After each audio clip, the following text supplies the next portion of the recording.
ఓం శ్రీ గురుభ్యో నమః. ఓం శ్రీ మాత్రే నమః. జయ రామకృష్ణ. మనం ఇప్పుడు ఒక ముఖ్యమైన దీని గురించి చూద్దాం, ఒక టాపిక్ గురించి ఆధ్యాత్మిక జీవితంలో.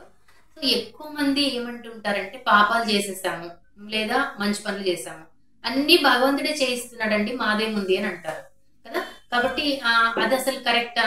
పాపాలు కూడా చేయమంటాడా భగవంతుడు? పాపాత్ములందరూ కూడా ఇలాగే అనుకుంటారు కదా, నేను పాపం చేశాను, నా చేతిలో ఏముంది, భగవంతుడే చేయిస్తున్నాడు అనేసి పోయి వాళ్ళకి ఏదో ఇన్ని కొబ్బరికాయలు కొడతామనో లేకపోతే ఏదో ఒకటి మొక్కు తీర్చేసుకుంటాము అని అనుకుంటారు. వాళ్ళు దొంగతనం చేయడానికి కూడా ముహూర్తాలు పెట్టుకొని వెళ్తారు. కాబట్టి అది ఎంతవరకు సమంజసం అనేది మనం చూద్దాం. సో ఎప్పుడైతే నేను చేసే ప్రతి పనికి భగవంతుడే కారణము, భగవంతుడే చేయిస్తున్నాడు అనే భావన మనలో కలుగుతుందో దాన్ని శరణాగతి భావం అంటారంట, కంప్లీట్ సరెండర్నెస్ అనమాట. అలా ఎప్పుడైతే మనం కంప్లీట్ గా భగవంతుని చేతిలో మన జీవితాన్ని పెట్టేస్తామో, ఏది జరిగినా మన మంచికే అని అనుకుంటున్నాము అంటే అప్పుడు మనం నిజంగా మంచి చేస్తాము, మంచి చూస్తాం తప్ప చెడు కార్యాల వైపు, పాపాల వైపు మన మనస్సు వెళ్ళదనమాట. పాపాలు చేస్తున్నాము అంటే పూర్వజన్మ కర్మల వల్ల మనం అనుకున్నాం కదా, సంచిత కర్మలు, ఆగామి కర్మలు అని. సో పెద్ద బండిలు ఉంది, ఎన్నో వందల జన్మల్లో మనము అవన్నీ పాపం చేస్తున్నాము, పుణ్యం చేస్తున్నాము.